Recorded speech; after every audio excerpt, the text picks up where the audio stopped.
So trust would be a very important from the owners trusting for us to install, even if it's just a one-time project for this, and trust with the tuner as well. It works as a three-way essential business relationship, because if you do not trust each other, mahirap yung magtuturuan later on. And then if you do not trust the advice given by each other as well, hindi mo maaabot yung goal of the project.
Dito tayo sa BRZ na supercharge. So, tingnan mo yung engine, naka-ano siya, supercharger siya para for more power. Kasi kung all motor ka, syempre, kung ano lang kaya higupin ng makina mo, yun na yun. Yung supercharger, pina-force niya yung hangin papasok ng engine mo. So, supercharger, belt-driven, kung bumibilis yung rev ng makina, bumibilis din siya. So, taas yung boost.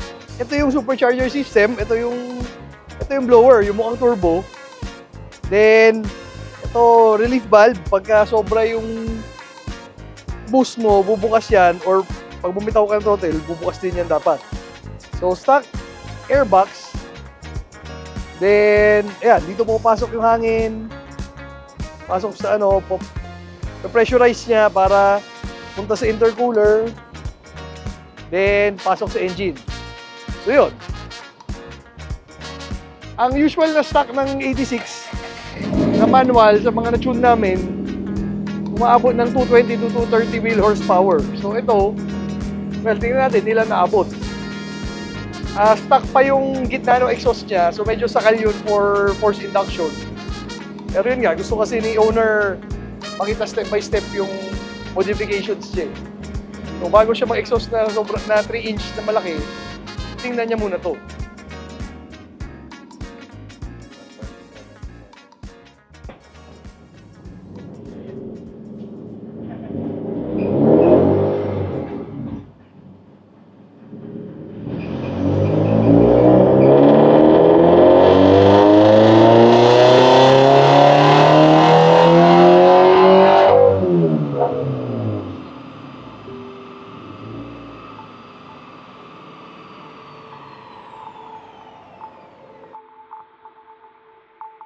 I'm Anton from Andrix Performance and the Detailing Studio.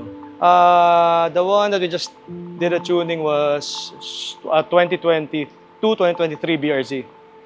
Previously, it was an NA, naturally aspirated car, with panel filter and headers customized, and then a catback exhaust. Now, recently, JC brought it to me for a specific install for a supercharger, an HKS supercharger kit. At the same time, we also did some correction on the oil pickup issues of the existing FA24. So we needed to drop the whole pan and take out the excess RTV.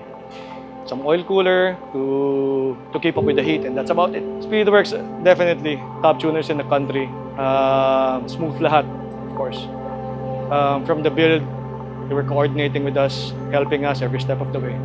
So trust would be a very important from the owners trusting for us to install, even if it's just a one-time project for this, and trust with the tuner as well. It works as a three-way essential business relationship, because if you do not trust each other, mahirap yung magtuturuan later on. And then if you do not trust the advice given by each other as well, hindi mo maaabot yung goal of the project.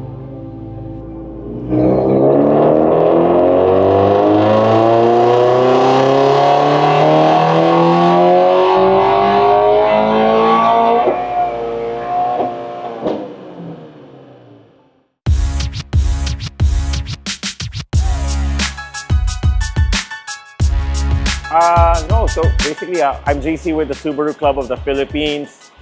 This is my BRZ. This is the second Subaru of mine that he's tuned. It's also good to meet Ryan, no? Ngayon ko na naka-meet si Ryan. Such a pleasant guy din pala, like Leo. So my car is a 2022 Subaru BRZ. Manual transmission siya. I like working with them. Very helpful naman si Leo. Plus, yun nga, the support's always there. And of course, the feedback na rin from the vehicle, no? The car community. So, it's there. Diba?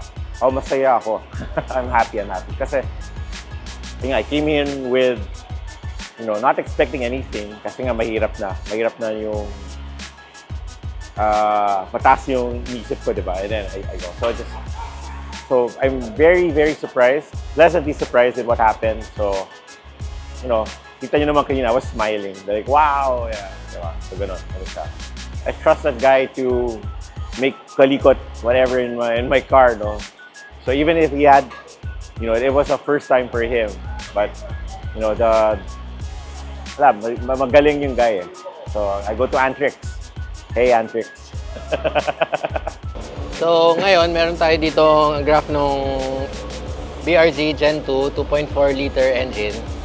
Ito yung blue line is na-tune natin dati with the full exhaust mods.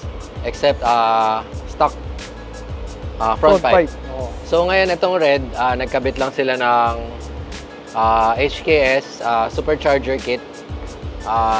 Nakakuha tayo ng 301 horsepower peak.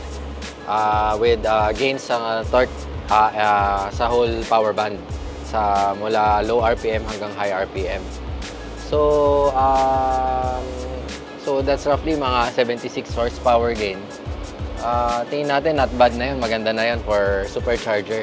Dahil centrifugal yung supercharger niya, meaning mukha siyang turbo, bumibilis yung ikot niya, tumataas yung boost niya habang tumataas yung rev. So kaya mababa sa umpisa. Hindi ka mukha ng, pag nakita mo graph ng turbo, malakas na agad yung torque sa umpisa. So yun, depende sa driving style na gusto mo. Kung gusto mo pang truck na parang lumaki lang yung makina mo na simula baba, malakas lang yung torque pero hindi yung biglang pumapasok na nakaka-fishtail. Yun yung kaya pinipili ni Sir JC yung supercharger instead of turbo for his car. So, yung iba naman, gusto nila instant torque, yung merong biglang gumaganon na feeling. Dahil magaling sila sa turbo na Evo or kung anong kotse dati, turbo pinipili nila. So kanya-kanyang choice, kanya-kanyang car. Importante, matune ng mabuti para ma-enjoy mo kahit anong hataw gawin mo. So hindi ka dapat nag-worry na sasabog or masira yan kasi kaya nga nagpapatune. Another thing to consider, yung mga ibang turbo na nagawa natin na Gen 2, medyo nauubos na yung fuel system at ganyan na horsepower, mga 300 horsepower. So, kung mag-shoot ka ng more power, targeting for more power than 300s, we suggest na magpalit na kayo ng injectors and fuel pump. Ayan, so BRZ, nagtutono kami niyan since 2013. Diyan kami nag-start mag-ECU Tech dun sa shop car namin na 86 na kamukha ni Lightning McQueen, ginawang Lightning McQueen dati. So, mahaba na rin experience natin dyan. Yun, aral lang ng aral. Kahit bago na engine, basically, the FA20 and FA24, magkamag-anak naman yan. So, medyo pareho pa rin sila mag-isip. Pareho yung behavior nila. So, alam pa rin natin hanggang saan sila happy and pwede i-push. So, yun. Yun nga importante. Nag-shop car kami dati para mapag-aralan, para hindi namin pinapag-experimentuhan kotse nyo, then yan, konti-konti pag nagmo-mods. Of course, nagtatry, pero safely tayo nagdadagdag ng power. Para hindi ka nga ma-stress, hindi yung kotse mo malakas nga, tulog naman sa talyo.